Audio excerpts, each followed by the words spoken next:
boy Andrew L. Case, and you are now tuned into the Middle Initial Podcast. Today is September 27th, 2024. I'm here with my man Kevin A. Lewis, and welcome.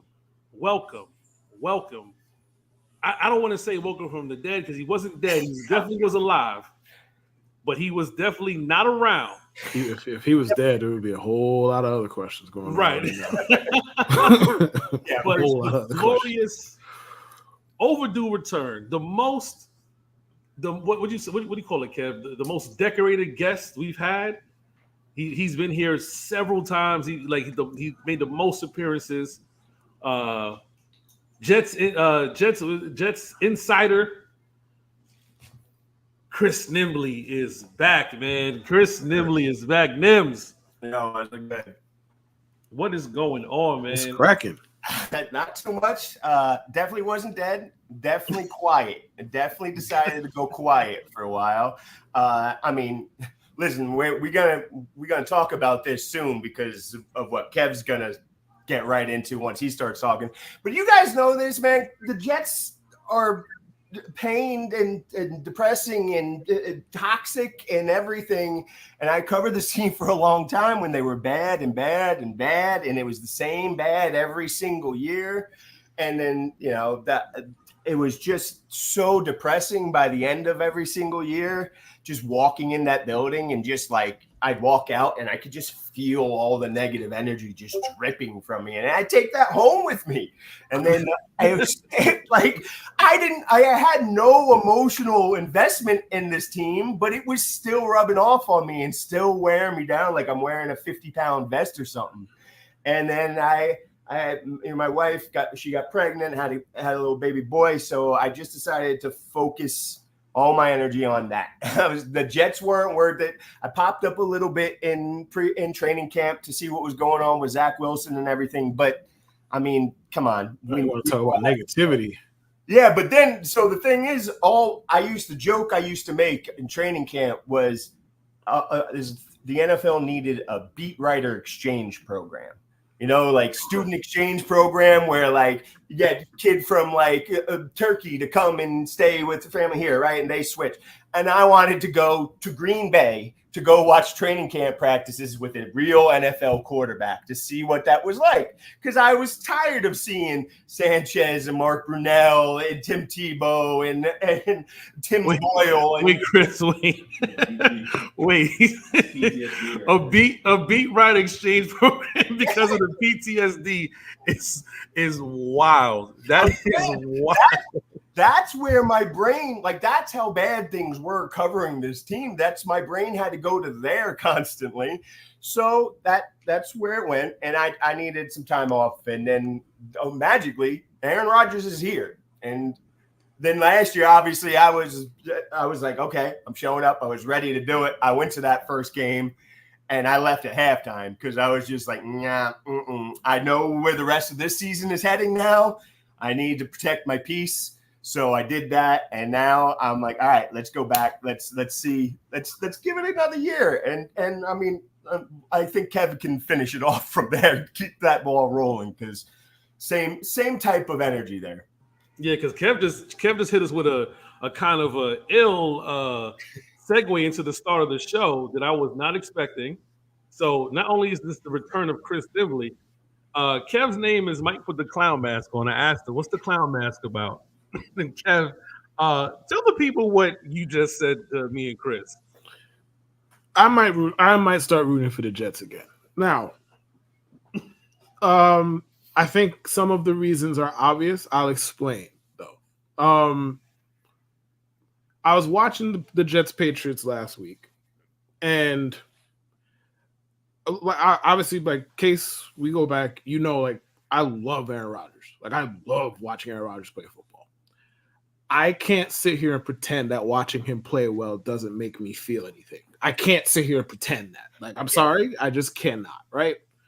Obviously, like, I have a lot of animosity towards the Jets for a lot of very, very obvious reasons I don't need to go into, right? Okay, so I'm watching. So it's somewhat conflicting, even though, like, it's not even really about the Jets. like wanting to root for the team ain't really about the Jets. Not I'm saying this out loud and talking about it. It's really not. Like one, I a lot of my friends root for the Jets, and I would like for them to be happy for a fucking change. It's been like my hairline was intact the last time the Jets made the fucking playoffs, bro. Like I'd like them to be happy for a change, right? Okay.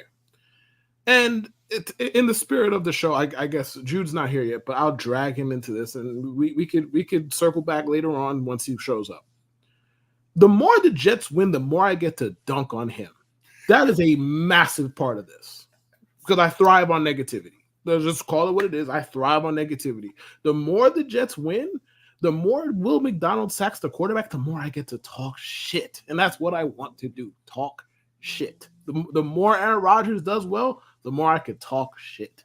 So a big part of this, I'd say that's honestly the biggest part. Like if we were to put it in a pie chart, talk shit on Jude is like 65% of the pie chart. Not even gonna lie to you. Not gonna lie to you. So it's like the more the Jets do well, the more I get to dunk on him. It's good. And like his performance, let's call it a performance, in the Discord after week 1 just made me want to root for the Jets more. Like because maybe you're not there, but like bro, he was talking crazy. I'm talking about like the Jets decided they were too good to pay Bryce Huff, and I'm like, bro, the Niners ran for 800 yards on Monday Night Football that night. I don't know what the fuck Bryce Huff got to do with this. I don't know what, but he was talking crazy. I'm talking about like, and then he would rant, and then he would say, I have no more to say. And then come back 2 minutes later, start ranting again. It's like, didn't you just say you have no more to say? I thought you just said that. Either way, I'm like, I don't know if I could sit here in the same spaces as Jude all year and the Jets are not good. So, like, for my own mental well-being in those spaces, I'd like for the Jets to be good. And as I said to start with, Aaron Rodgers away from the field, I don't think we need to get too far into that. He makes himself sound pretty stupid. All right? Yeah. That aside, in between the lines on the field, I love watching him play. So, like, I can't sit there and pretend like I don't feel things. Am I ever going to be the guy I was 4 or 5 years ago? Probably not. I don't feel like I have the energy for that anymore. But can I root for them on a, like, casual, like, hey, we can fuck around every now and again basis? Like, you're on my TV. Like, I want you to. Bro, win. Did you just casual sex the Jets? Yes.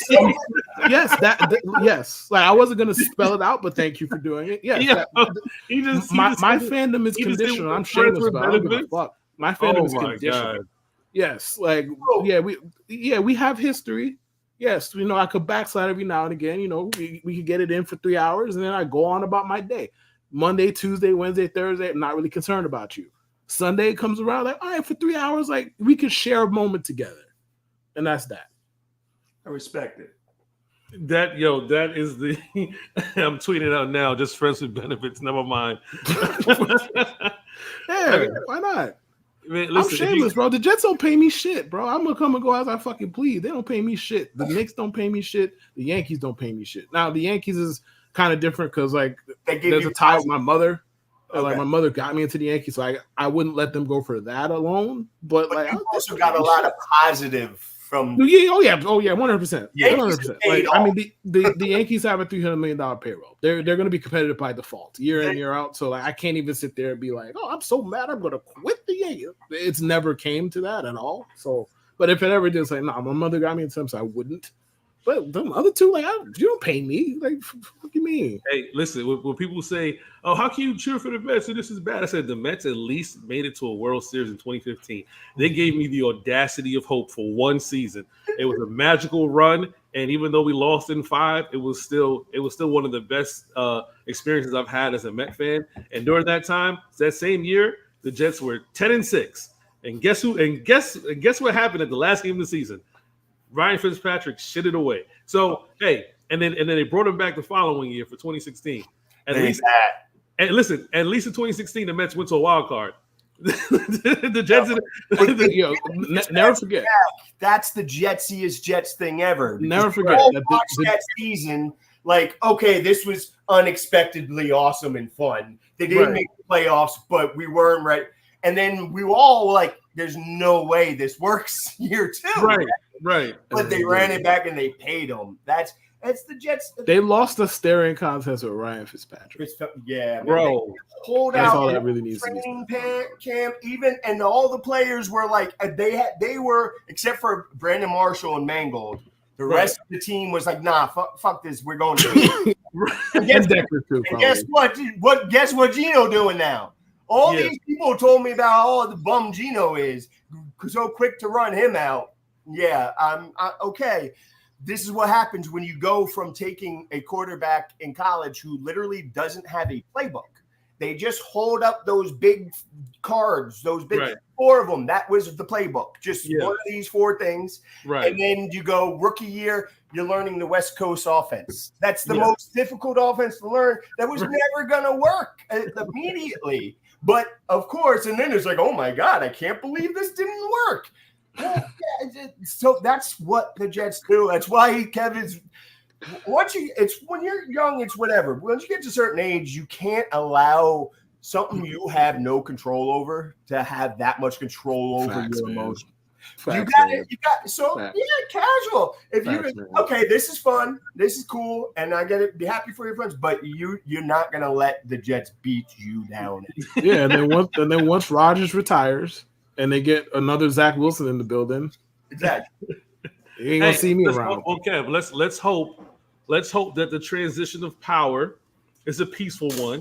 I know this country's not used to peaceful transitions of power in recent history, but let's hope that when maybe Jordan Travis is the guy, and we're adapting the Packers formula. He sits for maybe a couple more seasons because he's not fully healthy yet. But we see how bad Florida State is without him. Hey man, I'm not gonna lie to you. The whole 2 first names thing. You don't like this? Jordan Travis. That's not his name is Jordan Travis, but it's not gonna work, man. Well, Michael Vick. That was 2 first names. Michael Vick was 2 first names. That worked out a little. That worked out. Worked out for who? For Atlanta, at least. When did it work? He went to jail. What did it? Wait. I mean, besides prison. That. Excuse me. He went to prison. Excuse me. Besides that. They had, what do you mean besides that? That's what he went to prison. What do you mean that is about as badly as it can end. What do you mean besides that? Aaron Hernandez is like in Ray Caruth for like it's like somebody comes to you like, yo, my house burned down. It's like, oh, besides that, like there's no besides that, bro. Your house burned down. Bro. No, it's like your house. Listen, it's like your house burned down, but your garage didn't. You still got a Lambo in it. Great. Nobody's trying to hear about the fucking garage of your house burned down. Nobody trying to hear that shit. Nobody trying to hear about Michael Vick's first rookie year when he went to fucking prison. Nobody trying to hear that. He didn't go to prison his first year. And Michael Vick's best season didn't even come with the Falcons. On top of everything else here, it didn't. Yes, it did. No, it didn't. His best season was with the Falcons. No, the fuck it wasn't. When the fuck was he better with the Falcons than he was in 2010 with the Eagles? His best season when he took the Falcons to the playoffs. And they go look at 2010 Michael Vick and then tell me any version of Atlanta Michael Vick was better than that. Go ahead. Go look at the Eagles. He was definitely better. Yeah, I mean, he was better throwing the football, but the most electrifying. I said better player. I don't give a fuck how he got them yards, bro. I said better player. He was a better player in Philly that 1 year. The most electrifying Mike Vick was Atlanta Mike Vick, and he was electrifying as he got shipped off to prison. I was just gonna say something else, but thank you. No, I wasn't. I thought it. Oh man, listen. I didn't think that was appropriate. If you're wondering why my background looks like this and the acoustics are a little different, I'm in the office at the Experience Store. If you were at the tailgate last Thursday, I was there with Chris. Chris is the owner, the other Chris. Now here's the full circle of the Chris thing, right? I'm getting bombarded by different Chris's. Okay, so sign the Bare Minimum Live. Chris Delgado runs Bare Minimum Live. Go to the Experience Store. Christopher Lawrence runs the Experience Store, brings Christopher Lawrence from the Experience Store to the tailgate and run into Chris Nimbley. This is Chris-tastic. This is okay. See, many Chris's being around and multiple Chris's. That's the first time in my 44 years on this earth I've ever heard Chris-tastic. Chris-tastic? Yeah, I've never heard. Trademark it. First from me too. But yeah, this is who I'm here with right now. This is the owner of the Experience Store. If you didn't meet him, Jets fan, and we're definitely going to be orchestrating, putting our mind melding for the a surprise for you guys.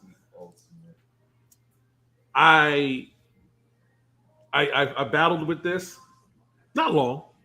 And I said, you know what? I told the Chris, let's do it. And I put the word out. So because I love y'all, Jews in the building, because I love y'all. That's unfortunate. We love you, Wow, Jews. okay. Fix your lighting, but we love That's you because I love unfortunate. you guys, and I like making announcements when you guys don't expect it. I mean, let me check the calendar real quick. When is Thursday Night Football? October 31st, 2024. Me and Christopher Lawrence are going to be in the building at MetLife for the Texans versus the Jets. Halloween tailgate with our very special guest. Welcome back to New York City. Welcome back to MetLife. DJ Bienemy. Boo. Clap it up right now. Clap it right now. Right now. I don't care. I said boo. We're going to get you. Boo. Get you. But yes, we Where are my tomatoes? I'm going to make sure I clip this so he didn't send it to him. We circled the wagons. It didn't take much of a conversation after being out there Thursday night, and we just Chris was like, yeah, this is doable. We could definitely do this. So I'm going to give you guys a brief tour after we're done, so you can see what we're working with. I'm gonna let Chris, guide us through the experience store, what type of things we're going to be working with as far as food is concerned. Ticket prices are going to remain the same as normal. Nothing's going to deviate from the program. But I'm telling you right now, the food is amazing. The food. I should ask to I should order a festival and eat it on camera. Right now, it's Kev. Yes, Kev. Stuffed festivals. Okay. Ackee and saltfish. Okay. Jerk salmon. Shrimp. Whatever your heart desires. I'm gonna keep my reaction modest on camera, but just understand that my spirit is going up with the food news here. It's going up. So part of the reason why I'm here at the experience store now was to make that announcement. I was saying earlier, and I spoke with Chris, and we confirmed, yes, we're going to be at MetLife October 31st for the Halloween game, Thursday Night Football. I may not be at the game. We don't know. We're trying to figure out if we're going to go to the game, just be in the or just be in the parking lot. But whatever you're doing, make sure you stop by and see us. Our special guest will be ESPN's DJ Bienemy. Welcome back, and to appreciation for all he did helping us out and growing his brand and doing big things in Houston. But we know why you guys are here. I'll refrain from throwing him in a garbage can to show my appreciation.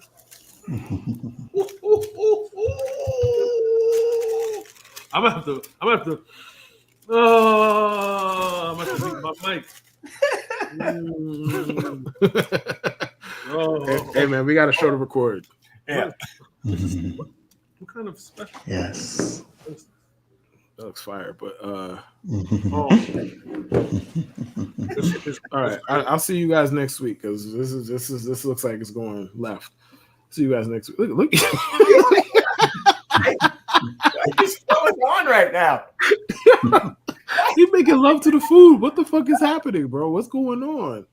I thought I logged into the Discord before because I thought you're still recording on Discord, and I saw the Discord rules, and I thought there was no porn supposed to keep going. What's going on? What are you doing? You're breaking your own rules. Hey man, he acting like we got to put a censor over him right now on the screen. Like, what the fuck is going on? Hold on, Kev. Hold on. I got you right now. I got you.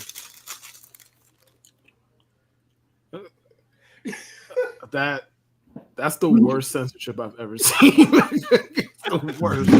Just don't look me in my eyes, bro. The worst. I don't think we can ever look in your eyes again. All right, bro. We get it. You eating food, man. Yes, I promise you, we understand. We understand it, man. That is a curry. Oh my god. Oh my god. Oh my god. Sorry. My bad. What is happening? Wow. What is happening? Woo. Sorry, I can't experience it. Jude's confused. That is a curry stuff festival, guys. But don't worry, Jude. Me and Kev are just as confused as you, and we've been here. Yeah. Oh yeah. I just don't know how we took this. And he took a wild left turn. Yeah, this is extremely. Yeah, this is.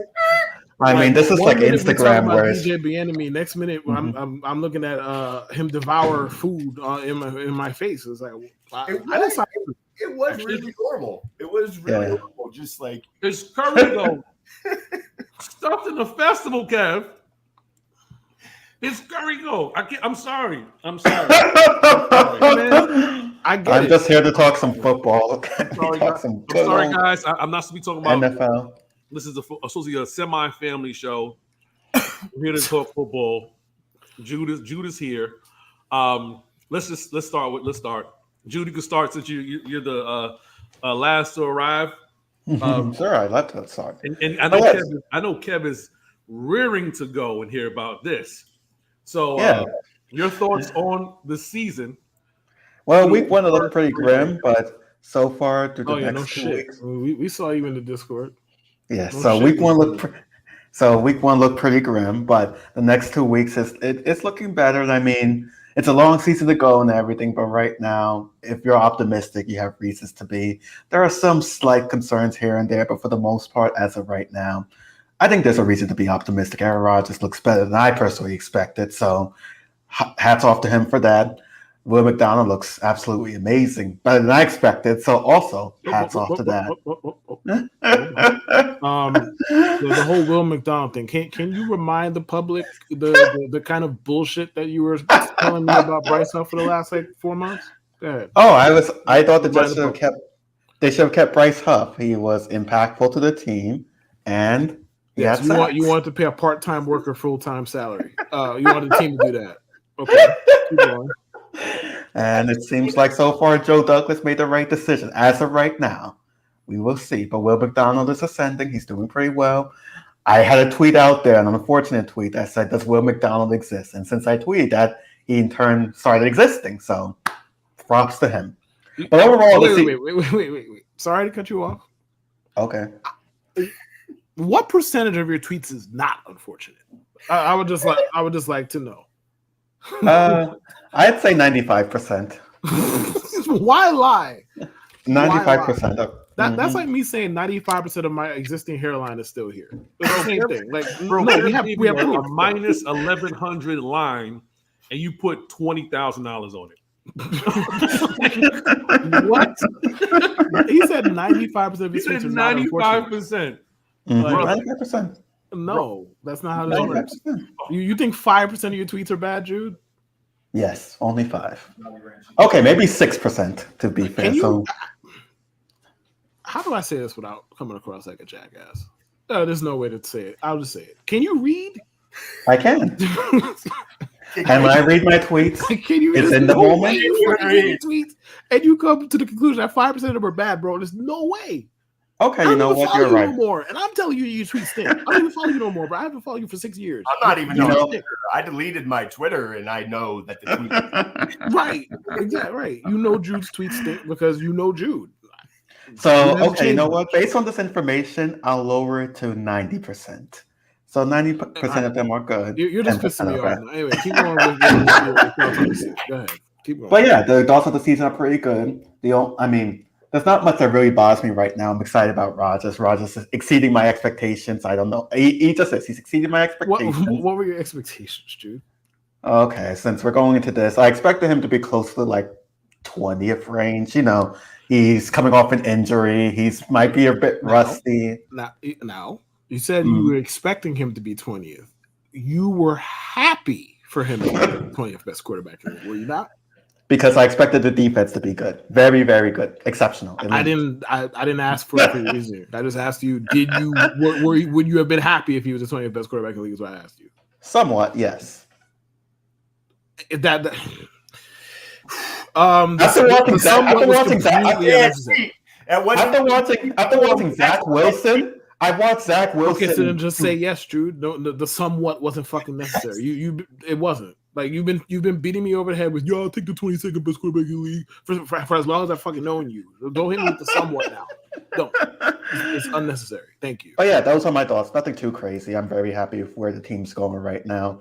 If they have a chance, they have to take care of business here. But if they do, they're set up pretty well for the rest of the season, I'd say. So what would their record be if they had Bryce Huff still? Like 4 and -1, you think? Like what would we don't have be? We don't have to do this. I'm just asking. I can't ask a question. We can't ask. We have to do this. Why can't? What would be their record? Right, 4-1, maybe. Like what? They'd be Super Bowl favorites. He would have got the key to the city. Like what would happen if Bryce Left the stadium? Probably around the same if we're being honest. But hey. So then your reaction after week 1 made no fucking sense. Then is what you're telling me. I guess. Okay, all right. I mean, I guess did it make sense or did it not? Why are you attacking me like this? I can't even get a. What the fuck else do you think I want to do? We're talking about the Jets for an hour. What do you think I want to do besides attack you? Talk about Aaron Rodgers. We can talk about Aaron Rodgers doing well. We have plenty of time. There's only so much I can fucking say about Aaron Rodgers, bro. He's amazing. The end. Now, back to you. I was laughing. Jude's like, I do think there's reasons to be optimistic. Yeah, Aaron Rodgers is. That's it. Exactly. Reason.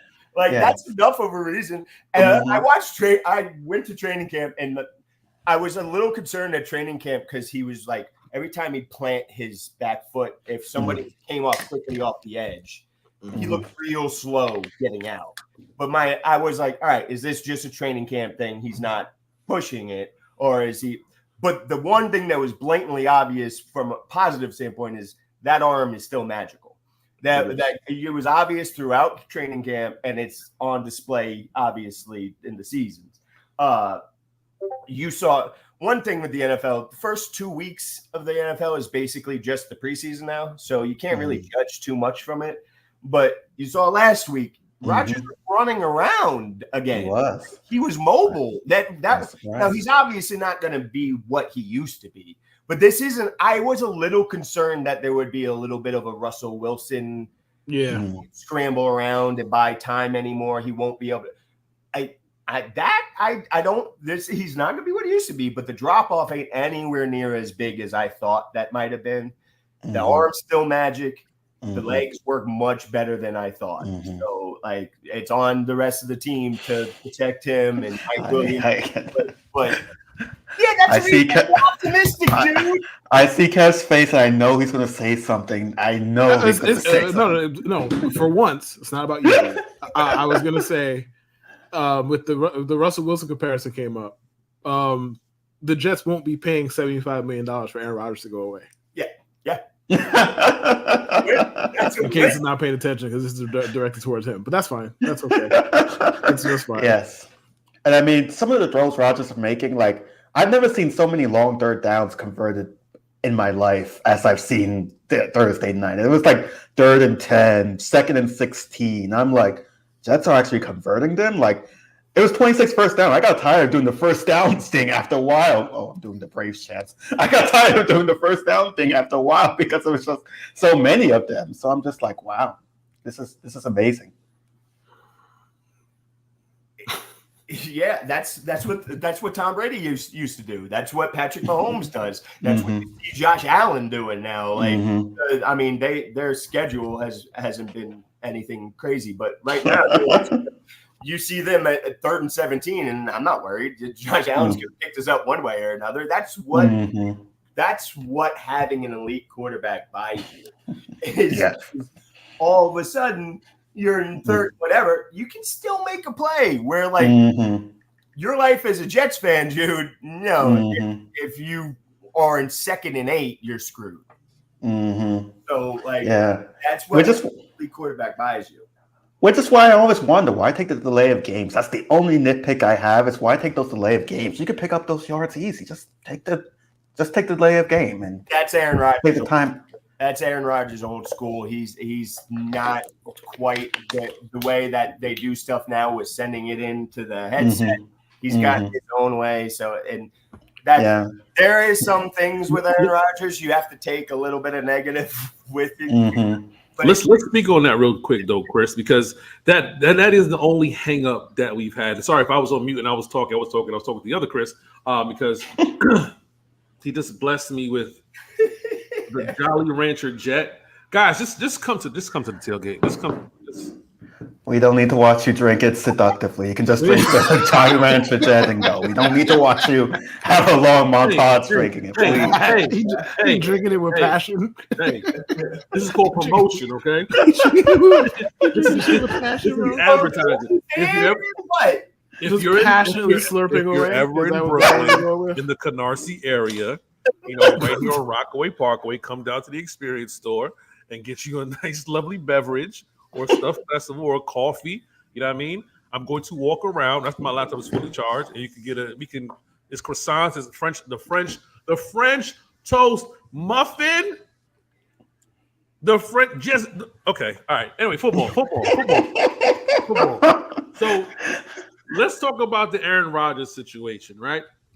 That you just mentioned he's old school. He's not accustomed to the headset. Like, what is that about? I mean, the headset's been around for a long time. He's taking long. Is it a Rodgers thing? Is it a Hackett thing? He always goes slow. He always takes long. Like he wants to get to the line of scrimmage and fucking read every part of the fucking defense and go from there. Like the Packers religiously were one of the slowest offenses in the league when he was under center. Like that's part of the experience. The delay of games, I don't know how that trends. I don't know what that's about. Maybe Hackett's not getting the play calls on time. That wouldn't surprise me. But I don't know what that's about necessarily. But yeah, he's always been slow. Like he's always moved slow. It's the huddle also. It's the way that they huddle up because the other teams have kind of adjusted to huddle more efficiently and quicker and get to the line quicker so you can start reading the defense that way and making your adjustments that way. Or Aaron Rodgers likes to take a little more time to talk and get everything, make sure. So then he has a little bit less time to work with as it's getting close to the hike. And then especially if he wants to start doing any of his hard count stuff, and then all of a sudden he's like, "Oh, I got time." No, I don't. And then, that's a pain in the ass. Like that it happens as much as it does, but like that. When Kevin started his rant about his love for Aaron Rodgers and watching, I'm the same. Like when I was a kid, Warren Moon was my favorite quarterback ever, but then Aaron Rodgers. Until Patrick Mahomes came along, I was like, nobody has ever played the position better, more artfully, and more like beautifully than Aaron Rodgers. Same. So I would just watch him in awe of how he. But so I knew we spent years giving Jude shit about Mike McCarthy is terrible because we obsessively watch this team. I'm always slandering Mike McCarthy. Like, is this just a random Mike? Because he's the NFL Homer Simpson. That's fucking why we slandering Mike McCarthy. That's why. And you still cape for him. I'm sure you still to this day, to this day.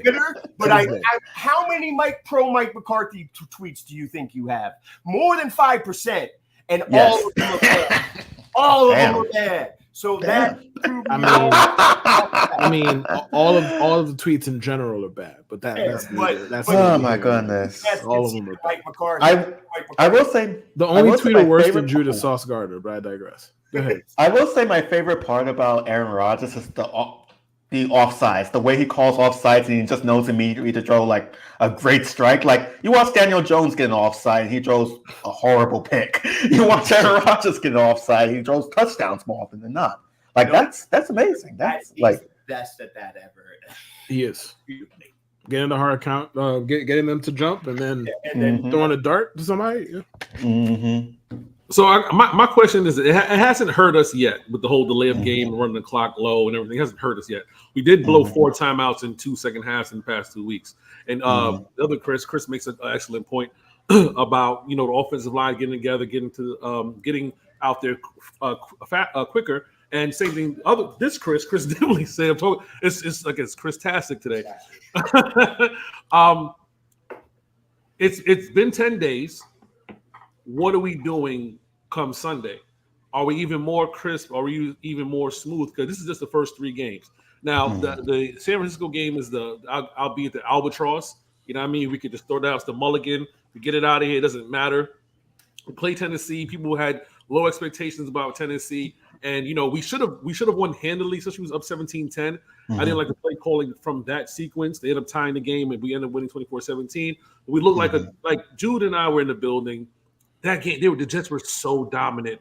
On everywhere. Everywhere. It was just a totally new experience. And Chris makes up, are we so defeated by quarterbacks past that even the overanalyzing of how the play call and play clock is bothering us, because it shouldn't, because he's not making mistakes. Yeah. He's taking all this time to like DJ said, let the cookie bake. You know what I mean? He's letting the cookie bake, and it's working out for us. So, Chris, Muted, bro. You're Muted, bro. Yeah. sorry, you think come Sunday when we play? I don't know how to happen. We play Denver. It's going to be even more smoother. Yeah, well, first, obviously, so you look at that first week.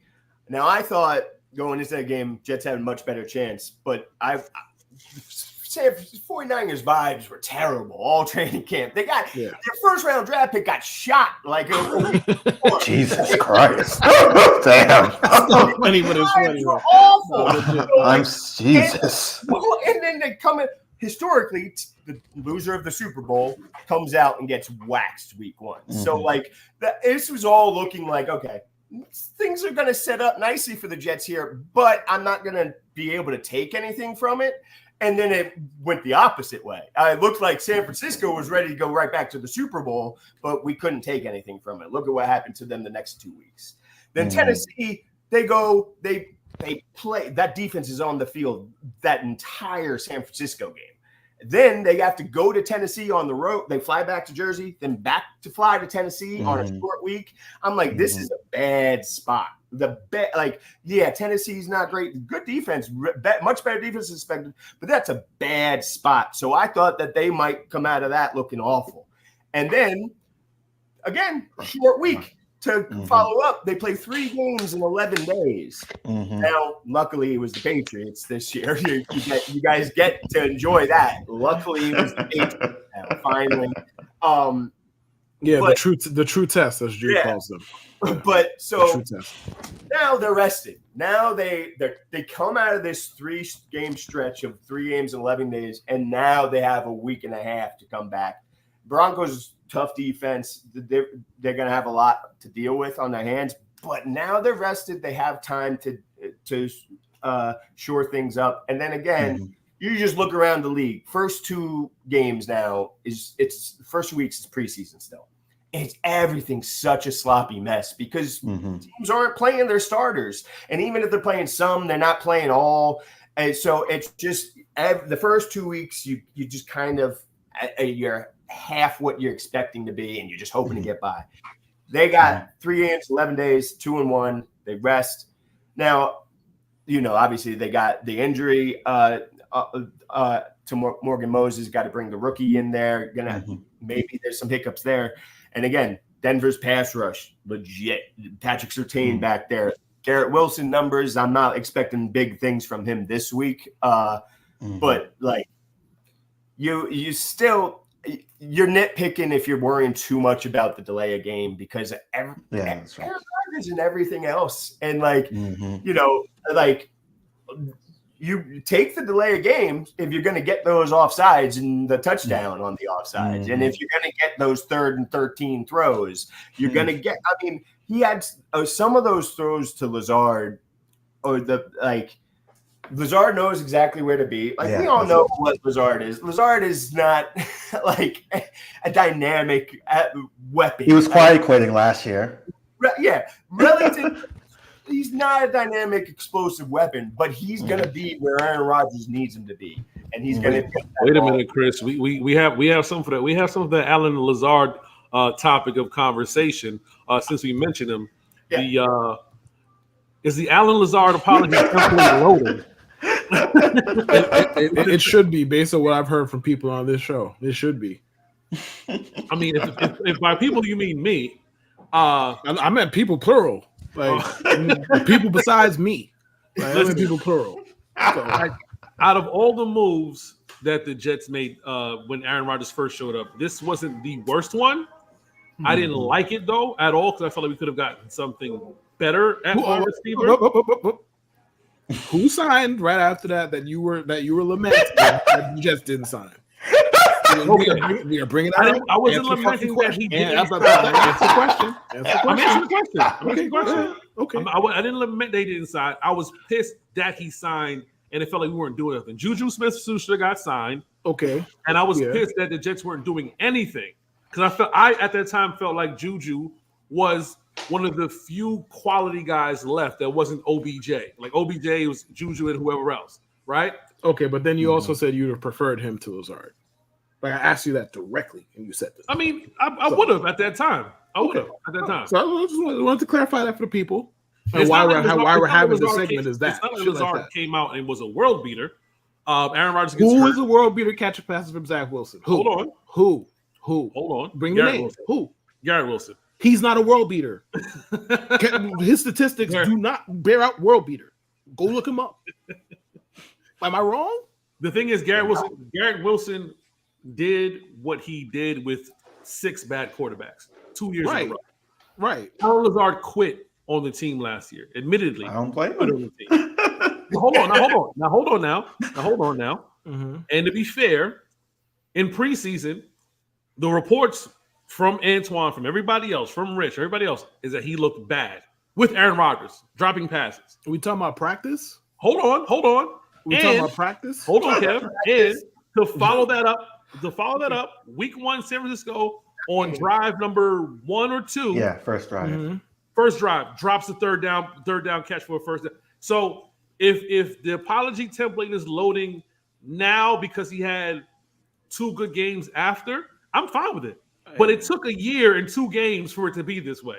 Hell, he had a He good was game catching week 1. passes from Zach Wilson. What do you expect? Again, What do you expect? we can make all excuses. I get It's it. not an excuse. That's not an excuse. No, we can make all excuses. That's not an excuse. I get it. But It's the not. man quit on the team. Yes or no? I don't blame him. I don't give a fuck that he quit. I'm not. Listen, I I don't can't be blaming him. care. I'm just That's not my it's a yes or concern. no. He quit on the team. I don't care. Why would I care about that? It's a yes or no. I don't know. I wasn't there. Casual for Kev now. wasn't Like there. Kev's emotions aren't tied up. It's casual. He don't care. Go ahead. You got your thing on the side. I don't care that he quit. That's not my fucking concern. He had to go work in a toxic environment every day, knowing good and fucking well he couldn't do his job because of somebody else. Hold on, Kev. That Uh-huh. sounds familiar. Who's that sound like? You tell me. Number 8. Rodgers? Oh no. Elijah Moore. Thank you. Elijah Moore. Thank you. All right. So we can't give a pass to Lazard if we're not giving a pass to Elijah Moore. I give a pass to both of them. So I don't came out know on the who you talking to me. Listen, all I'm I give a saying pass to is both of them. I have no problem with the Alan Lazard apology template. Yeah, it's- Possibly loading. he deserves And flowers. if he finishes the season with 8 touchdowns and 700 yards, I Yeah, have no there, problem saying, "Hey, I wasn't familiar with your game." I have no problem with that. But you were familiar. You just wanted to talk shit. You I didn't were like his familiar. game. Huh? I didn't like his game. He's the same player. That's same fucking player. He's not catching passes from the worst QBs ever put on earth. There's a difference. Bro, in Same player. Rodgers' last season with Green Bay, when he was wide receiver number 1, he didn't look good. He had 800 yards. That's fine. Nobody's he saying looked- Alan Lazard's a great player. Let me make myself clear here. All right, let me. So You people when made him out the to be a useless when the Jets slug. signed That's him, what- they that's signed him what- to be wide receiver number what? 2, 3? What was it? What are we talking about? When the Jets signed him, was he supposed to be a wide receiver 2 or 3? What was he supposed to be? Probably 2. 2-ish, 2A, 2B. I didn't feel he was a wide receiver 2, and we had that conversation too about the top wide receiver 2s in the league, whatever. Sure. That being said, Lazard has proved a lot of pundits wrong. He is playing with a new form of physicality. You know what I mean? The whole New- how is Yeah, it? that's not new. It's not new. Excellent run. He's New the to me. same player. I didn't He's see the this last same season. player. I It's didn't the see same this last player. season. Huh? I didn't see this last. This is new to me. I'm He not a didn't Green get the Bay ball fan. last season. I wonder why. Exactly. That's the point. That's the point. That's the point. That's the Part point. of it was him That's the point. not wanting to play was a part of it. But again, we can say that if we want. Sure. but again, it's still good to see because that's what everybody's talking about. They're not talking about anything else. It wasn't even speculated. People felt like he quit on the team last year. The rumor was he quit on the team last year. Again, I'm not saying I don't blame him for quitting on the team, but that's just what the conversation was. Yeah. And then he comes into camp, and the conversation was he doesn't look good in camp. I'm not saying anything that's not factual. These are the conversations. And then he drops the ball, and Hey, man, there's only he so dropped much you that don't get me to ball. care about He practice. dropped that ball, and he didn't get the ball again until the fourth quarter. We talking about practice and we talking about one football game, and we're basically the Jets look so bad that Jude was crashing out for 4 hours. Like, that's how bad the Jets look week one. Jude was crashing out in the Discord, whatever group chats he's in, all of them for 4 hours. Why did you bring me up into this? We're just talking Because about it how happens. It's documented history. Why not? Is that what we're all here for? It's documented history. It's relevant to the conversation. That's why I brought you up. Also, here's the thing with Lazard. Lazard, like in a vacuum, if you say Alan Lazard is your number two, at least turn your camera off, Andrew. Jesus Christ. Yeah, we don't need TikToks over here. If you just say this in a vacuum, like generic team, Alan Lazard your number two, you're gonna kind of roll your eyes, right? All right, that's not gonna get done. But Alan Lazard as your number two with Aaron Rodgers means more than Alan Lazard, even with Mahomes. Because Mahomes is obviously way better than Aaron Rodgers at this point, but they don't have the chemistry. Sometimes, and they could find it. Obviously, we know, but when you have that chemistry, it's different. You have to work on that and find it with a new guy. Alan Lazard goes to the Chiefs. He's not going to produce exactly like he would with Aaron Rodgers. It's going to take time. Again, there's also he does the run blocking. He does a lot of other stuff too. He does a lot of dirty work. Yep. Yeah, but in a vacuum, if you just say you just overhear somebody talking sports and they're like, "Oh, excited Alan Lazard's our number two," you're going to kind of laugh. The funny thing about the whole Alan Lazard and Garrett Wilson thing is I've seen some people saying, "Oh, is Garrett Wilson overrated?" I saw this crazy tweet from some fantasy football talking about Malik Neighbors having more of an impact than Garrett Wilson and Drake London, and I'm just thinking to myself, that's not crazy. That's facts. That's okay. Maybe I'm crazy. Well, no, that having the impact is there's different things. He undisputably did because the quarterback is getting him the ball more times than the quarterback is getting Garrett Wilson the ball. And now it's smaller sample size. Let's see how this works out. Because concussion aside, I don't expect Daniel Jones to even get those numbers. They're amazing, but they're going to struggle with Daniel Jones. So, but right now, those last 2 weeks. He's getting the ball more and doing more damage with it than Garrett Wilson, but that's not a knock on Garrett Wilson. That's a knock. Yeah, I think it's just a chemistry thing. It feels like they're getting close. It feels like they're getting like a Tennessee game. Neighbors was a better prospect. Okay, that makes sense. It was also a much the Garrett Wilson class was higher, more like people who were considered to be like a one pick there, but Neighbors is definitely a higher prospect for sure. That makes sense. I got a question though. Lazard. Garrett Wilson is facing CB1. They're following him. He's also lining up more from the slot. I'm noticing as well. And people are even saying he's more of a slot receiver than a wide receiver one. Jude had mentioned chemistry. I don't think it's a chemistry issue. Sorry to cut you off, but wide receiver one and slot, I feel like the lines are blurred there more than they ever have been because offensive coordinators all over the league are actively putting their one wide receiver there to create matchups, give him more space to work with. So if you look, I'm pretty sure you look at the best offense in the league and you look up how many times their best receiver line in the slot. I'm pretty sure you're going to see quite a high percentage of that, whether it's wide receiver one, whether it's tight end in some cases, you're going to see a lot of that. So I think that the lines are kind of blurred with that at this point.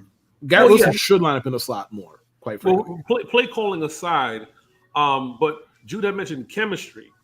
I don't think it's a chemistry issue. I think Aaron Rodgers and Aaron Rodgers and Garrett Wilson have been working closely together all off season. Well, he mentioned the chemistry of Lazard. I don't think he mentioned it as like a negative with Garrett. He said that Rodgers and Lazard have good chemistry. They have a Lazard has a chemistry because he knows. Remember we had spoken about what Randall Cobb said. Randall Cobb came in last season and said, "This is where you need to be. This is what Rodgers needs to see from you. X, Y, and Z." That's why Lazard is there. Yep. And I think with Garrett Wilson, even a play where we were at the game and it looked like Wilson was thinking about going deep.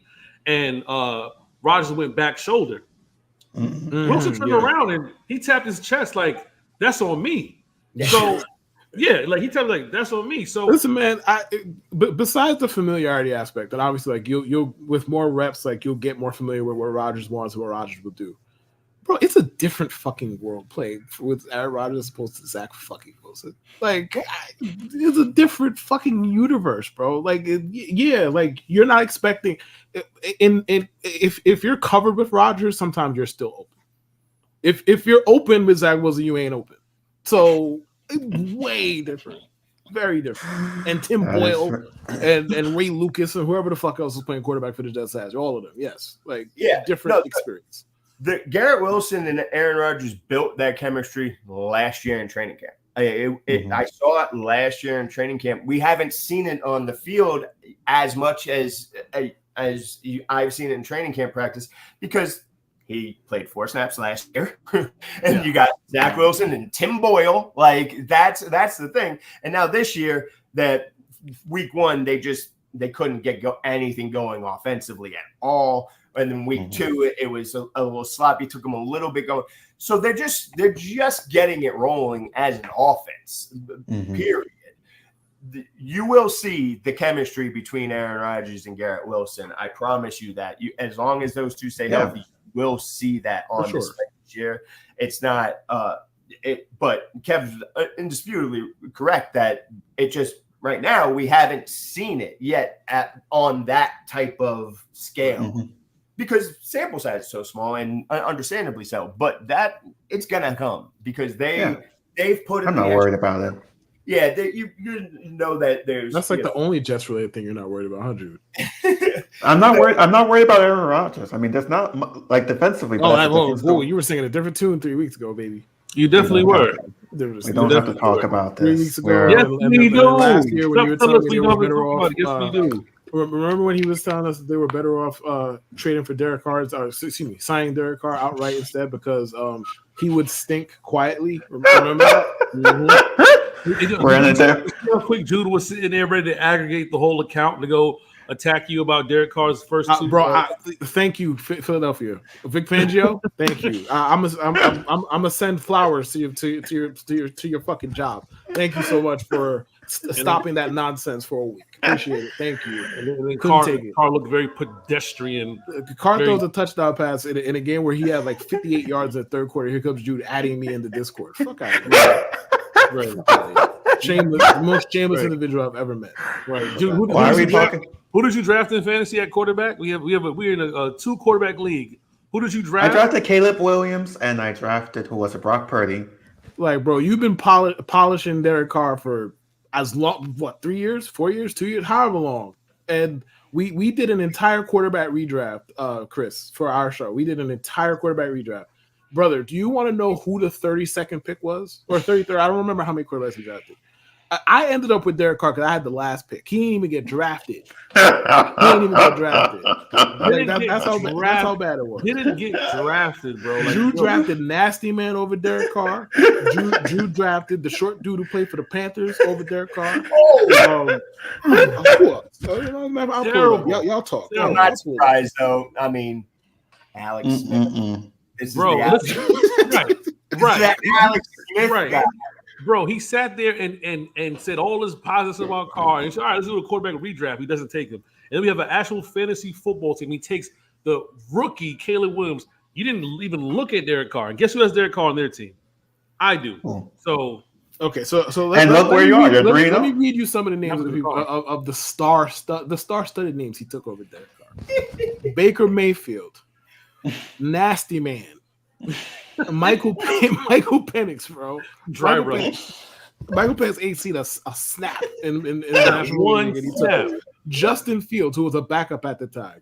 Yes. And Daniel Jones. He took those people over there. He took those people. Yes. But he's the same one who in the Discord, every time Rodgers breathes into the microphone on Pat McAfee, here comes Jude. Here he comes. Like, ooh, we decide Derek Carr. Enough is enough. And if he sucked, everybody would get fired. And we'd all live happily ever after. All this bullshit. It would be quiet. It would be nice and quiet if we got Derek Carr. Like, mind you, Derek Carr was beefing one of his teammates in public. That part is fair. I think he was beating his teammates in public. Like the Derek Carr Michael Thomas thing didn't get no traction because Derek Carr plays in New Orleans. If Derek Carr was doing that, year, it would be front page fucking news. We would never stop talking about it. What happened to Michael Thomas anyway? What? I don't think he's signed, is he? I don't think he's no. I don't know where he's at. I think he's done. We're all. I think everyone is collectively is tired and exhausted of Aaron Rodgers shit. Like just like because listen, Aaron Rodgers talking, I could do with less of it. Yes, but who cares? But that's not. I don't watch and listen to Pat McAfee. That's it. I don't have to listen to it. That's it. I don't care about that. I want to watch Aaron Rodgers. But Jude wants to be unhappy. That's the thing. That's my God. He thrives in it. My God. He crazy. You can stop me when I'm wrong. I'm very happy with Aaron Rodgers right now. He has proven me wrong. Brother, give it last week, like 6 minutes into the game, you were tweeting, is Robert Saleh going to make it to October? That was Robert Saleh. That's not Aaron Rodgers. Those are two different people. We're going to do that bad Robert faith Saleh bullshit. Not making it to November. If Rodgers is good or even remotely good, is Robert Saleh going to make it to October or November or whatever the fuck month you said? It has to be. Okay. So wants Aaron Rodgers to be a 20 to 25 ranked quarterback. He doesn't want to be. He wants him to be top 15 or top 10. He wants to be Alex Smith. I was openly cheering for Derek Carr. Yeah, that's the thing. Aaron Rodgers is too good. And throwing his stats. Through 2 weeks, Derek Carr is the best quarterback in the NFL. He said the MVP needs rest. After it was brought up that Derek Carr threw the rest. He's like, the MVP needs rest. I don't even know what the fuck that means. To this minute, bro. Shameless. The MVP needs rest. What is that? He threw a game. What he needs rest. He could rest at home. What you mean he needs rest? What does that have to do with anything? I was saying that sometimes he can have an off game. He's okay if he has. Yeah, I've seen his for 10 years. You have an off tweet, right? Off games like you have off tweets. Wow. Thanks. Oh, wow. I'm so glad somebody else is here to co-sign Jude's awful tweeting nature. I love it. Yes, I appreciate it. So normally Jude is asking the guests, "Come on, guys, help me out." Yeah, people are nice enough. People are nice enough to oblige. People are nice enough to oblige, and it pisses me off every single episode. It's like, stop lying to him. Stop enabling this bullshit. Stop. Shameless. Because you guys don't have to deal with this shit weekly. I do. Speaking of shameless plug. Not really. Jets versus Vikings, London and watch party brunch Sunday, October 6th. Doors open at 9 a.m. Kickoff at 9:30. Location is at Diamante's, 410 8th Avenue. Food by K. Free mimosa for the first 30 guests. Vibes, music, raffles. If you haven't gotten your ticket, guys, the tickets are discounted. There are 2-for-1 tickets. This is the last weekend to get your tickets at this price. After Sunday, the price goes up to $70 a ticket. There are limited 2-for-1s. There are limited discounted tickets. Stop telling me you're going to get your ticket and get your ticket. Get your ticket now. Come enjoy brunch. I do not care if you don't plan on watching the game. I'll tell you right now. I do not care if you're not watching the game because it's also food. If you want to come in at 12 o'clock, come in at 12 o'clock and eat. You don't have to watch the game with us. We're going to be there to watch the game and eat. You can come in at 12. Maybe there'll be food, maybe there won't be. But supplies are limited. Make sure you come out. Jets versus Vikings, London watch party brunch. The first event under the Bare Minimum Ascension podcast umbrella. Moving on, because we don't have much time. This is borrowed time. Let's talk about Will McDonald, who is second in the league in sacks? He is. Second in the league in sacks, only to Aiden Hutchinson. A lot was said about Will McDonald. He has stepped up. The spin move is working. There was a Bryce Huff advocacy churning, and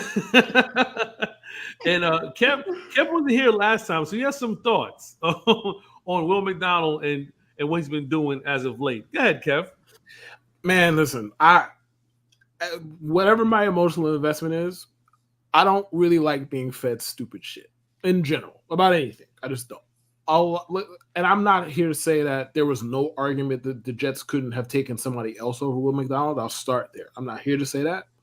If they took Zay Flowers, that would have made sense. If they took JSN, that would have made sense. Sure. Let me lead off with that. Now, with that being said, neither of those two dudes would have no impact on last year's team any fucking way. Because they had they had multiple people playing the quarterback position like they were blindfolded. So neither of those guys would have did shit for last year's team. That aside. And I've never seen somebody's value or somebody's perceived value go up so high because a certain team traded back to another beloved team, like media-wise, to get that person. Like I saw Broderick fucking Jones. Listen, the way they talked about that dude, you would have thought he was fucking Orlando Pace. It's like, I'm not here to say the man's a bad prospect. Now, he might be a bad player in real life now, but he wasn't a bad prospect at the time. If he was what y'all claimed he was, he wouldn't have fucking been there.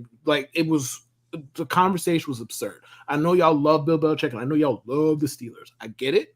The conversation was fucking stupid. As if the Jets were going to dissipate as a franchise because they didn't get Broderick fucking Jones. Relax. It was stupid. Now, fast forward, and people had all kind of complaints about how little he was used last year. And if he was this, why wasn't he used more, and blah, blah, blah. And it's like, he's in his rookie year. I don't know what the fuck to tell you. They didn't use him that much. Whatever. We fast forward to sort of like, oh, can you re-sign Bryce Huff for $80 million? How do we know Will McDonald? And it's like, can you just give the guy a fucking shot? You didn't know who the fuck Bryce Huff was coming into last year anyway. On top of everything else here, just give the guy a shot to actually go out there and play. The Jets do a lot wrong, like a lot wrong. The one thing that I feel confident with the Jets is like they will figure out the defensive line at this point. Like they have earned the benefit of the doubt in that regard. Am I saying how they handled the defensive line post letting Huff go was smart or prudent? No, not saying that. All I'm saying is they earned the benefit of the doubt that they will fix it and they will figure it the fuck out. I heard a lot of stupid shit about Will McDonald. The more he produces, the more I get to talk shit, and I'm here for it because I want to show us somebody who, after one loss, went full crash out on some like they told me they were too good to pay Bryce Huff in a game where Bryce Huff would have spent most of that shit standing next to Robert Saleh. What the fuck would he have done? They ran for like 300 yards. What the fuck would Bryce Huff have done in that game? They were too good to pay Bryce Huff. Why were they too good to pay Bryce Huff? The Jets don't earn the benefit. Super Bowl contenders don't get blown out like this. It's like one of the most egregious lies I've ever heard, by the way. Every year, Super Bowl contenders get smoked. The Niners were in the Super Bowl last year, and the Ravens beat them by 85 points. So what are we talking about? Either way, I don't know who said those things. I have no idea. You want the screenshots? I'm working on that. Listen. I know we have our little beef or fake beef or real beef. It's real from my end. Let me make that clear. Just understand, as the show's producer, I am very nice to you because I can make a segment where we dunk on your bullshit every show, and I don't. I could, and I don't. Why are you doing this, Kev? Why must we do this right now? Because your brand of fandom irks the fuck out of me. Do I need to spell it out for you? Do I need to tattoo it on my face? Wow. The Jude Duncan hour, 7:16 p.m. Eastern time. Bro, it's like if you don't want to root for the Jets, if you don't want to be miserable and all you do is bathe in misery, stop fucking rooting for the team. Or have your misery make sense. That's all I'm asking. You could be miserable and say shit that makes sense. You know plenty of people like that. Yeah, plenty of Jets fans just wear the misery of Jets fans. And they say shit that makes sense. And the Jude says shit like, you guys are too good to sign Bryce. So what the fuck does this have to do with anything here? Yeah, don't. You're like this close from teetering into the Joe and Clark era.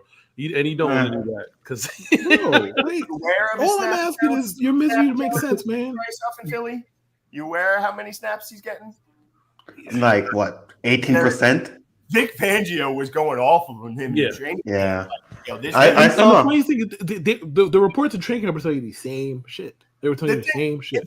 This is exactly what I was talking about with Gino. He came from having no playbook, right, and then had to learn the most complicated offense in football. I'm a Vic Fangio fan, but his defenses historically take time for to set in. They take about a year. Bryce Huff went from having no playbook. He was the third down guy that didn't need to know about stunts and twists and who's his job. Go get the quarterback, bro. That's your job. Go get quarterback. That's now Philly signed him to this contract, and they're like, okay, you have to know these roles. You have to fit in stunts and twists, and you have to get in all this stuff. We got to have you stop running guys now. That was never something he needed to do. That was not something that was asked of him. The Jets had the running handle. And like Phil McDonald, I don't watch as much college football as I used to. Back in the day, I used to pride myself on like I watched so much more than anyone else on the beat. So in the draft, I could tell you without these players. I don't have time for that, and especially that year. This year, I'm getting more into it, but that year, wife was super pregnant and everything. I didn't have time to focus on it. I didn't know who Will McDonald was when they made that pick. It's the first time. I'm not gonna pretend I did either. I did not. Yeah, it's the first time I've covered this team that you had to be at the draft. We had the draft party, Chris, and we were all there. And it was like, who? Yeah. Like somebody yelled out. And then when it was edge rusher, I was like, okay. That was my reaction. Is I was like, okay. I was like, I don't know about him. This guy is okay. I kind of trust the Jets and the Saleh to get that they know what they're doing here. And then you always, especially first round pass rusher in that type of situation where they had there wasn't just automatic playing time for him. Like he had a lot of awesome people in front of him. You knew it was kind of going to be a red shirt year for him. So you can't have high expectations for him that freshman year, that rookie year. And then it's fair to be like, all right, I'm not expecting huge things right out the gate from him, but to be like, we got to pay Bryce Huff big money. And to be hung up on that point. No, for an entire summer. But this is why the offense, the general manager, the front office has to do front office shit, and they have to think ahead. You're worried about Bryce Huff, and they're already thinking we got Jermaine Johnson and Will McDonald here. Jermaine Johnson, and obviously, listen, Joe Douglas has done a lot of good things for this team, and relative to other GMs for the Jets, he's been amazing, like spectacular. He botched this Hassan Reddick thing, like horrific. And he needs to just own it and just be like, I messed up here. We're paying you, whatever. He botched it, but the Bryce Huff part of not paying Bryce Huff wasn't where he went wrong. Like, that's the thing. The conversation that you're saying that we're having right now is the most important part from this whole dialogue over the summer is. Did Joe Douglas mess up by not signing Bryce Huff? Well, clearly he didn't. His mistake was trading for a person that either you think you were going to pay or you weren't going to pay, or you're going to, see if he'll play on an incentive deal, whatever the case may be. It's gone way too far. Even now to Rich Cimini talking about, he even wants to go back to Philly. Like, what? And people are like, we should get Bryce Huff back. Like, listen, this is a bridge too far. You have to fix it. Hassan Reddick is either engaging in the most pointless holdout of all time, or he really hates the Jets. One of the two. Like, there's nothing in between here that makes any kind of sense. Either this shit is really fucking pointless, or he really don't want to play for the Jets. Like, one of two things is going on here. Yeah, I'm always super pro player. Get your money, but this doesn't make sense. He giving his money. That's the thing. He ain't getting shit. He giving his money. Like I spent all training camp just slamming Joe Douglas. You messed up. You got to eat it. You got to eat it. And I stick by all that. But at this point, I also turn around and I look at Hassan Reddick and I'm like, what the fuck? What are you doing? Yeah. Like, what are you doing? Like you can slam. You can slam Joe Douglas up until like training camp. Like until the end of training camp, it's like, okay, this is on Joe Douglas. But once Hassan Reddick starts winning, I'm not trying to hear that. I'm not trying to hear that. On Joe Douglas. You ask for Joe Douglas's job every 8 minutes. I'm not trying to hear that shit from you. Wow. Can you let me finish? No. He made the trade for a guy that he No. can't get in the building. He deserves criticism for that. Thank you, Chris. Thank you. Yeah, Chris can say that. You can't. I'm not trying to hear that shit from you. for that part. But the thing is, when the window of leverage when Jermaine Johnson is down in his ACL or it was Achilles or ACL, whatever, he's out for the season. Achilles out for the season, right? Yeah. Everyone's like, oh, all the leverage is going to Reddick. It's his turn. And then Will McDonald turns around and has a completely monster game. And it's like, well, we're fine. We got to the quarterback. And then following week against the Patriots, people felt like, oh, you beat Tennessee because Will Levis, he shot himself in the leg. He's cheddar blob, whatever. Go against New England. And then you dominate New England. And Aaron Rodgers said it perfectly on Pat McAfee. You guys are doubting us, and then we win. You start sucking us off. And I was shocked by the language. Bro, it was oh my god! Oh my fucking god! Oh my god! Oh my god! Shocked media though, man. And this is what it happens. And this is why I'm off Twitter. Why would you be surprised by any language on Pat McAfee's show? That's fair. Yeah, because Pat McAfee he's been pushing the envelope to get suspended. Bro, they letting F-bombs go on ESPN at noon. I don't understand anything about Pat McAfee, to be honest. I don't understand. Bro, how is that? How is this popular? I don't understand. He ain't for me. Like that's all I got. He's not. ESPN, but I'm not the target audience. So ESPN tried to go pro-black. That's what happened. ESPN tried to go pro-black, and I'm gonna tell you, we going here. Listen. Let's list it off. I was not expecting this. Let's list it off. Jemele Hill had a show with Michael Smith. Bomani Jones had a show, primetime show, right? So you already have Stephen A. Smith. You have Pablo Torre. ESPN tried to go, well, people will say woke. They tried to go pro-black, try to be diverse as fuck. The fan base did not relatively enjoy it. And they started dropping shows. Jemele Hill made the attack against the president. You're out of here. Michael Smith didn't lose his job. He said, I'm going to ride with my homegirl. He left, right? Bomani was cool in his show, but I don't know if he quiet quit or got quiet fired, but he got the show HBO and he was out of here. Pablo Torre, out of here. This is insane. You know what I mean? Guys were just guys were just leaving, right? Remember, Stephen A. was looking for a new coach. Guys were just leaving. Now, the first major hire is the punter, Pat McAfee, who has no accolades noteworthy of saying he was an NFL.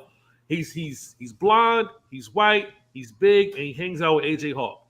And these guys are just, locker room. Does AJ Hawk talk? He does. I don't think I've ever heard him speak. He barely speaks. He's like their stoic.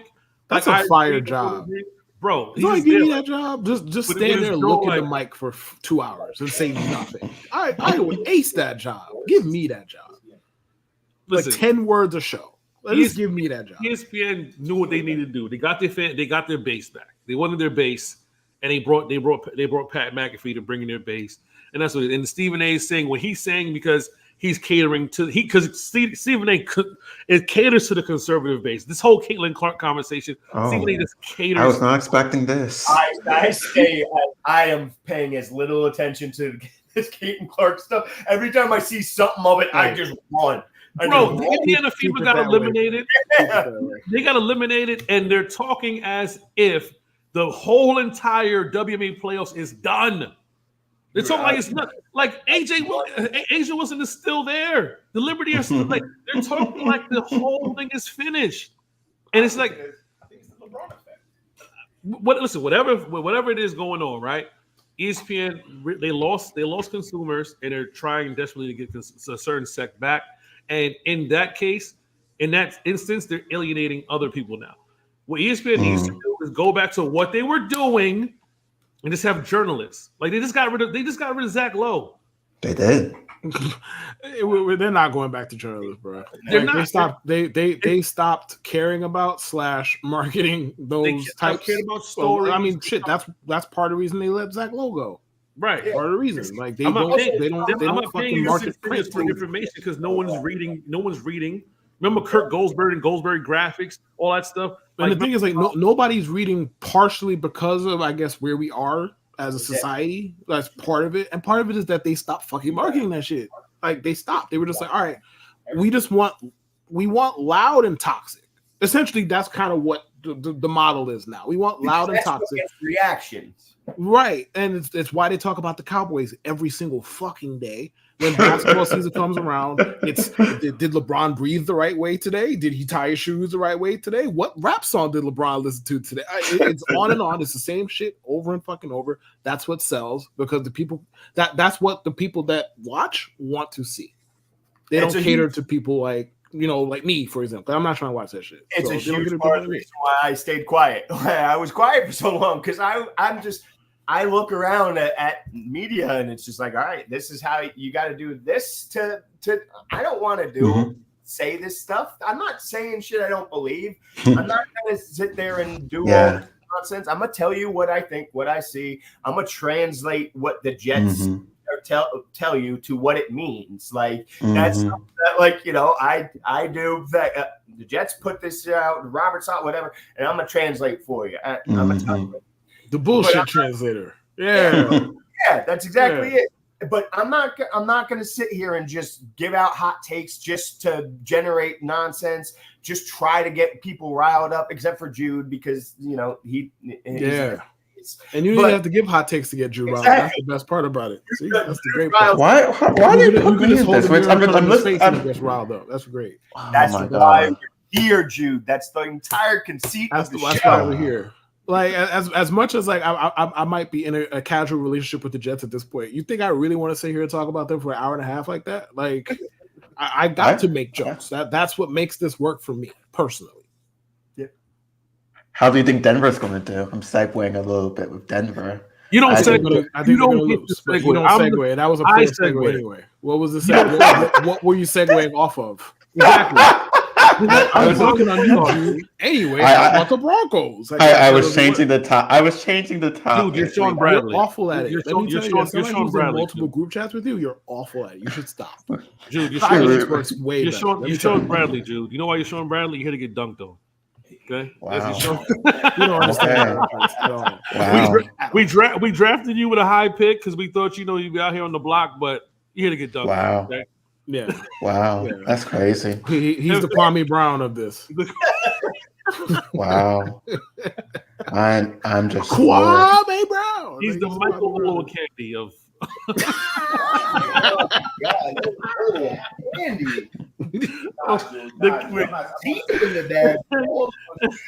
He's Greg Oden post like the 17 knee surgeries. Wow.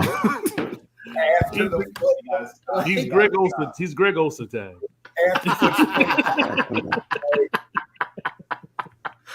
Anthony Randolph.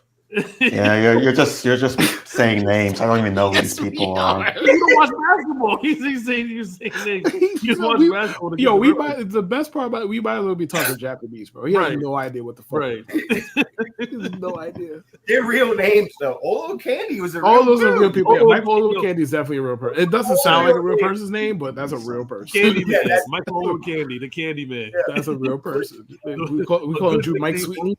Mike Sweetney. Oh, not Mike Sweetney. That was a dumpster fire. Oh man, you remember? The thing about Mike Sweetney, because he came out of Georgetown, people thought he was like the second coming of Patrick Ewing. For no reason other than he went to Georgetown. Not because of basketball. They had nothing alike. There was nothing similar. Like the height, the skill, the height wasn't similar. The skill wasn't similar. What they were good at wasn't similar. What they were bad at wasn't similar. Like nothing. Bro, they were black basketball players who went to Georgetown. Literally, that's the end of the said Taco Fall. He was way size too. Like he was way too chunky for his size. Dude, we're gonna see what's Taco at now? Spain or something like that. Wow. No, we're gonna send you to Pittsburgh. That's more of his team right there. Yeah. That's Mike Tomlin, right, Jude? Actively, I guess. Games every year. 500. 500. Yeah, send him to Pittsburgh. 9-8. Come on, Jude. TJ Watt.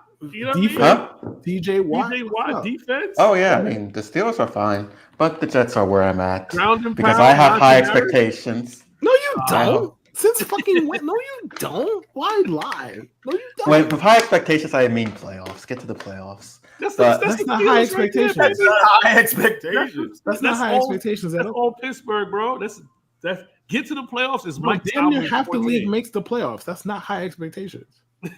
win a playoff game, maybe. Okay, that's a bit higher. That's There you reasonable. There you go. There Win you a go. playoff. Now you're getting Even they're a wild card. Even they're a wild Drew will card. tell you Whoa, every 8 seconds that as Whoa, long whoa, as they get to the Drew, whoa, playoffs, whoa. it doesn't matter what they Don't do. put no more, Yeah, don't every put no 8 more seconds. hot sauce in that burrito, baby. he was like, He put all 2 right. drops. Right, He he was put 2 like, drops in the he can. was on like, the win a playoff game. That's it. That's He put 2 drops. He put 2 That's drops it. in the hot sauce. Like, no, I can't do this no more. No. There you go. That's enough spice for me, guys. Somebody. Jets Broncos preview. I'll start. Bo Nix has 0 touchdowns through the air, 4 interceptions. The Broncos have a terrible, terrible offense. I don't see the reason why we can't beat Denver, other than all of a sudden Bo Nix turns into Vanilla Vic and he runs all over us. We can't stop him.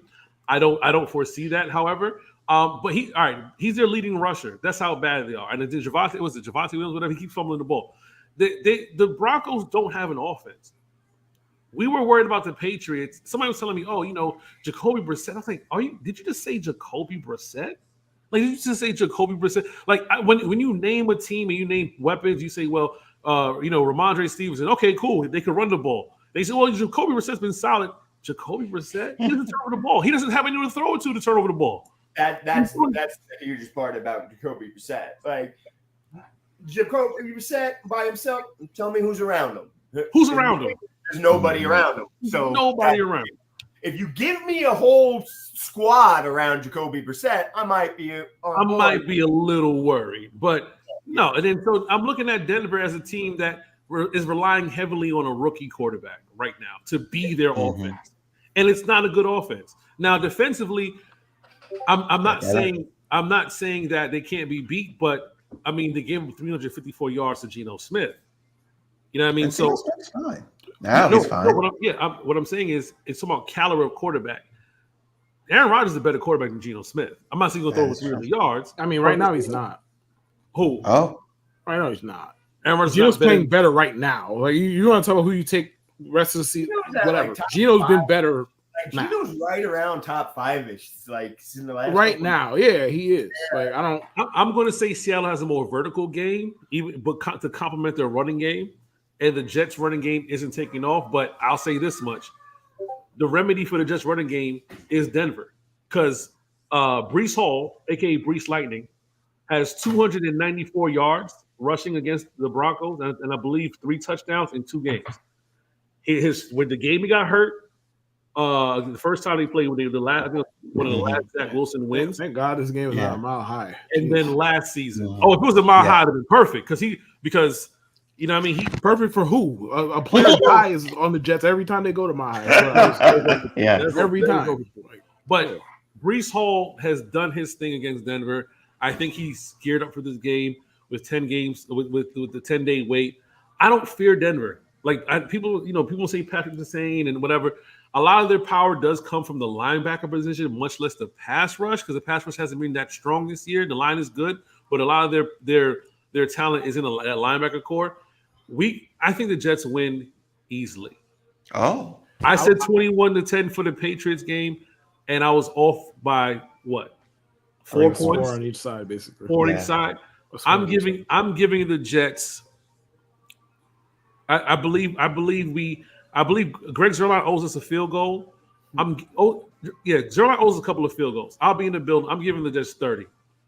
Put up a 30 burger on Denver. I'll say this. When you said I'm not scared of Denver, I had all kind of inappropriate responses to that I'll come back to after the show. Anyway, all kind. I was like, "Ooh, God!" If I wanted to say that right now, no. As far as the game, I think Denver stinks. Personally, let me walk that back. Their defense is fine. I don't. It's not a great unit per se, but it's fine. If you let them disrupt you, you can have a long day. Sure. Mm-hmm. Like their defense is fine. They have pass rushers. They have PS. Like it's a fine unit. Their offense, I think, is going to put them behind the 8 ball. And people have been kind of. I think people are putting too much on the fact that they beat the Buccaneers, but also I realize I don't give a fuck about a team coached by Todd Bowles and quarterback by Baker Mayfield. There's nothing you can do that's going to make me care about that. Sorry, Baker Mayfield's fine. I'm not here to say he's a bad quarterback. Cool, like his success is cool simply because the Browns getting rid of him and then saying they needed an adult in the room and then traded for Nasty Man and watching him become like the worst quarterback in history is a hilarious series of events. But that being said, them beating them is just like a shocking upset. Is it really? Tampa's not that good. Is it really shocking? Tampa's fine, man. They're an average to above average team. They're not that good. Like, do I think the Broncos can potentially win the game? Sure. Anything is possible. Any given Sunday. I think it's going to be one of those. They're going to have a hell of a time trying to score, and it's going to end 23-10 or something like that. Mm-hmm. I'm personally thinking close to like 20-10, if we're being honest. I think I could see it being like similar to the Patriots game, in which the score doesn't reflect how thoroughly they're getting dominated. Pretty much, like the game was 24-3 with the Patriots, but the way they were playing could have easily been 35-3. That's how I'm. If the Jets needed to score more points, they could have. Yes. Like, we definitely left a few points. I think we left at least 10 points on the board. Yeah, and then the whole fourth quarter just like, oh, okay, this shit is over. All right. We don't have to do much. Jets 34, Denver 13. Big game for Mike. Wow. A lot of people are saying Mike Williams. Actually, I wonder why. If Mike Williams stays healthy, if he stays healthy, he's gonna have a game within his next 5 or 6 games. That's what Mike Williams does.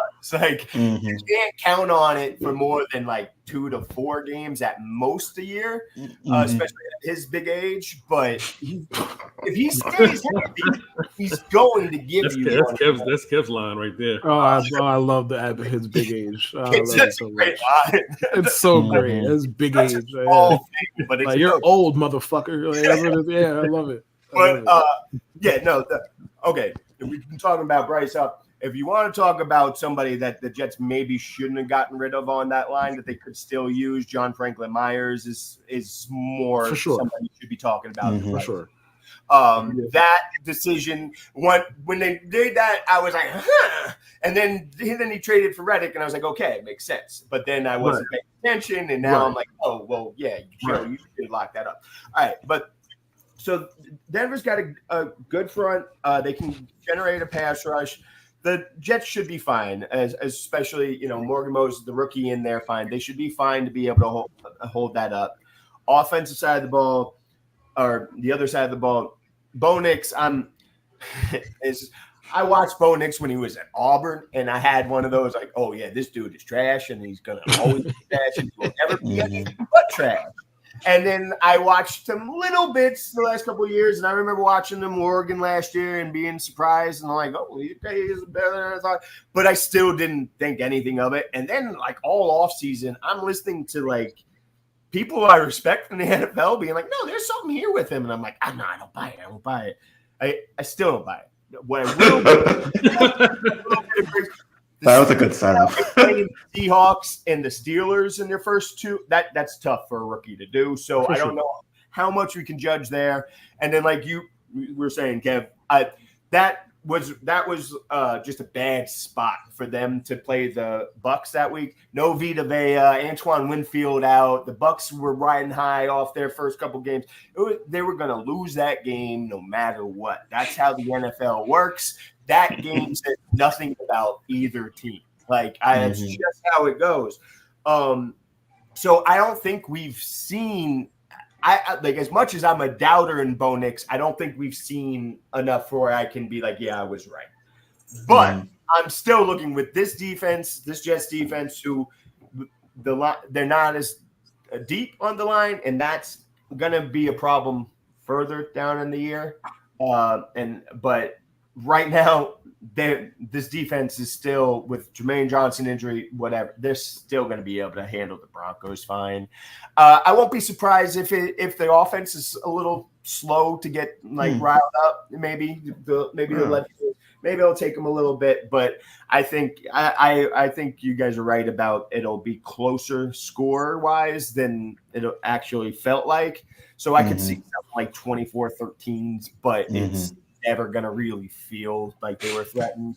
Yes. But yeah, I'm just I listened to people all offseason telling me that there was going to be something with Bo Nix, and I just was like, how, why? Just don't have your breakout game versus the Jets. I think it's just because everybody loves Sean Payton so much. Yes. Man, they be slobbing his knob, dog. Oh my god! Like I get why you like him, but they act like he's Andy Reid. Like, act like he invented offense, bro. With a quarterback outside of Drew Brees. Yeah, he's not. He invented offense. Right. Yeah, like he's not somebody that I just trust to turn any old quarterback around. He's not. But what I really find funny about Peyton though is that like Sean Payton, obviously he came after they made the Russell trade. Yeah. But like he coached him for whatever, 2 years, a year, however long, 2 years. Yeah. And then he was like, "Okay, I hate this guy so much that we're gonna take the $75 million hit to get rid of him." and then the Steelers signed him for the minimum, and then they made the Steelers out to be geniuses. It's like both of those things can't really coexist. Like the first genius that y'all claim is a genius hated this guy, and then now he goes and he's like, "Oh, that's a great move." The first genius wanted nothing to do with him to the point where they took a $75 million hit or whatever the fuck it was to get him out of fucking town. Either way, you love it. And the thing is with Sean Payton's like, he's a scumbag. Let's start with that. Like, fuck the football for a minute. He's a scumbag, and we have this on record. This is not me talking just to talk. It's not me talking shit. He's a scumbag. And then the football is like, okay, he did a lot with Drew Brees, and I'm not here to minimize that. People like to do that. I think that's kind of unfair. Even though in this case, he really didn't even develop Drew Brees. He was good before he got to him, to be fair here. People like doing Belichick, like, oh, what did Belichick do with our Brady? He developed Brady. I don't know what to tell you. Like, he reaped the benefits of that for 20 fucking years. And what do you want me to tell you? Yeah. At least we're paying like he didn't develop Brees. Those first three Super Bowls. If Miami signed Drew Brees instead of Dante Culpepper, I don't know where the fuck Sean Payton is. I have no idea. No, bro, that's true, bro. But the Dolphins have such bad luck in picking quarterbacks post Marino. It's like every team just send them a fruit basket. But the Culpepper shit was bad process from the start, though. But still, at this point, but it's still like Miami has. They're snake bit, right? Like ever since Marino, they snake bit a little bit. Part of it is their own stupid though. Okay, right. Listen, injury prone in college. Like, yeah. And they continue to be injury prone in the NFL, and they got one healthy season, and they're like, here's all our money. Here's all one healthy season. Here's all our money. And also, our entire team is built around having this very weird, specific quarterback. Like, it's very, because Tua doesn't have some exceptional, he's just accurate, but I think more questions need to be asked about this very fucking point. Because it's like, if your quarterback can only work, if your offense can only work with one dude, and that one dude is a guy that nobody really thinks is that good, that leads to a whole bunch of questions, no? Bro, they're sitting there, people were sitting there speculating if Tannehill is going to come back. And I'm like, why would Tannehill come back and play Miami? Why? For the paycheck. That's true. But they shitted on him so badly. I'm not a Tannehill fan. Don't get me wrong. I'm not a Tannehill apologist either. But it's just like he's like, I'm sitting here waiting on the couch. And people are like, oh, the Dolphins should get him. Like, no, we're going to stick with Skylar Thompson, and now you're going to start Tyler Huntley. Like, what? You know the funny thing of Dolphins fans is they want Tua to have a career-ending injury just so they can lose in the wild card round. They're begging for Tua to get out there for regular season games just so they can. That's the other thing. This team is soft. Like they're built. They're the team that wins 65 to 70 NBA regular season games and gets dominated in the second Sixers. playoffs. Oh, Five. they're the 15 Hawks. Yeah.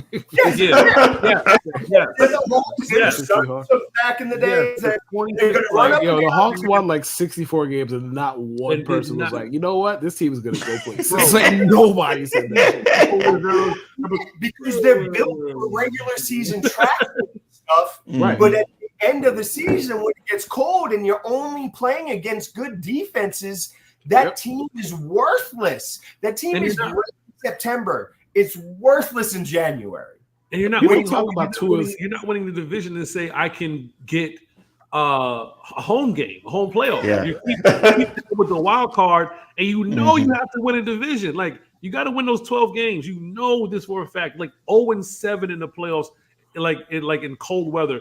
Just win a division. And it feels like towards the end of the season, they took their foot off the gas. And, it's okay, we'll coast. Buffalo will find a way to mess up, and then they don't. And it's like, oh, we got to go where? And they can't beat Buffalo. That's another thing about They them. can't beat Buffalo They for can't. now. Buffalo be smoking them boys And then it's every like, time. we got to go where and play who?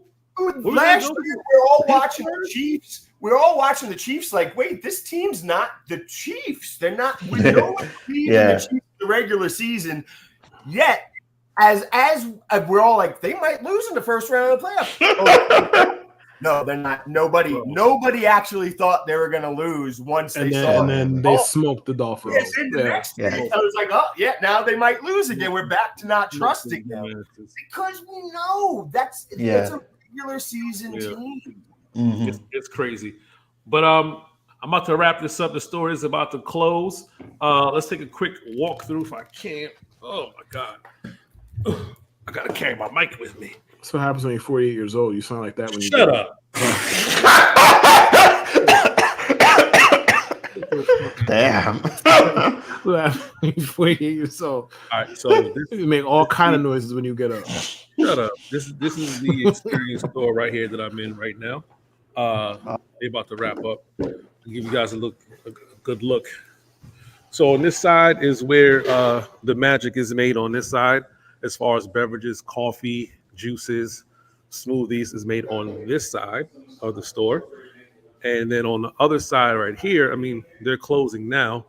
This is the kitchen area right here. Nice. So the food is made right here. So normally they added seafood, more seafood, crab legs, pepper shrimp is added to the menu. The stuffed festivals, like I was telling you guys before.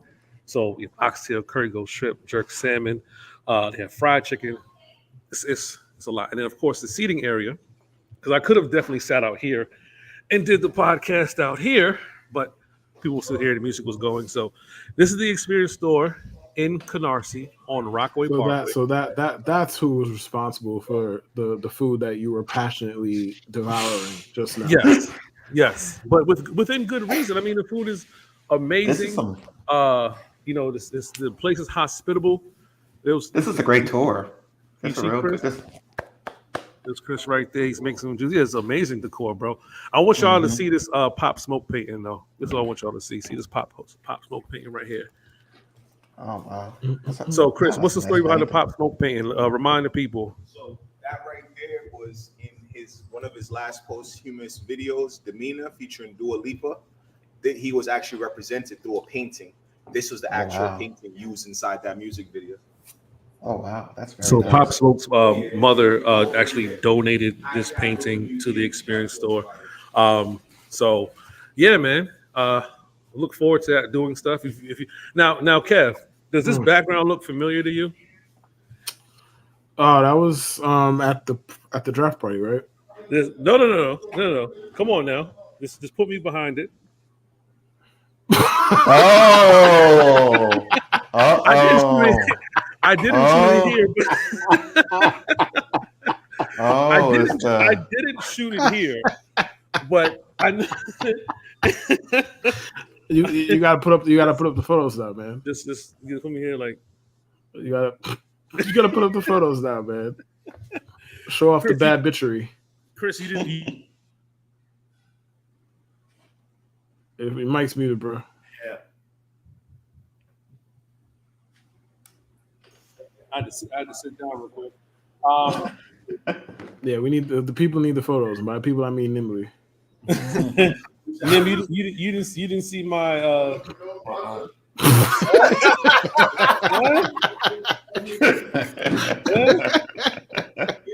Huh?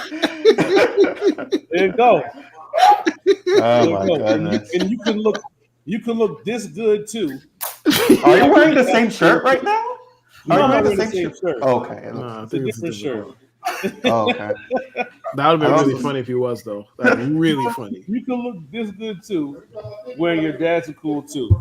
Mm. But shout out to Chris and the experience. So, like I said, we're definitely going to plan a tailgate for Halloween.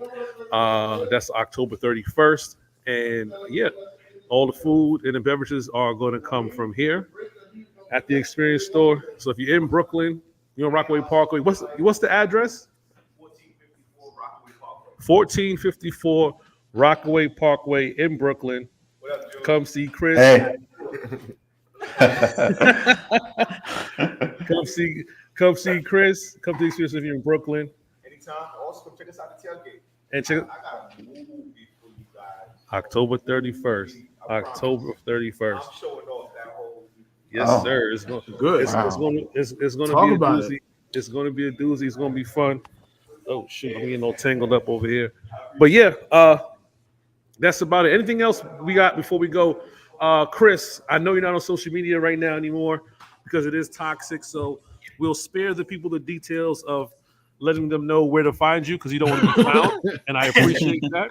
Yes, I'll just pop up every now and then. That's it. Just all of a sudden, I just pop up, and then I'll. Like Kendrick said, Chris, sometimes you gotta pop out and show. Exactly. You don't get to say that though. Fine, bro. Cut the show. Cut it. Cut the show. Cut it. I had a feeling you were going to go with that. It goes nowhere but down from here, bro. Cut the show. Cut it. Yo, we'll see you at the post game. Come check me out. I'll be there Sunday for the Jets Broncos. Stay inspired by 69. Peace. Peace.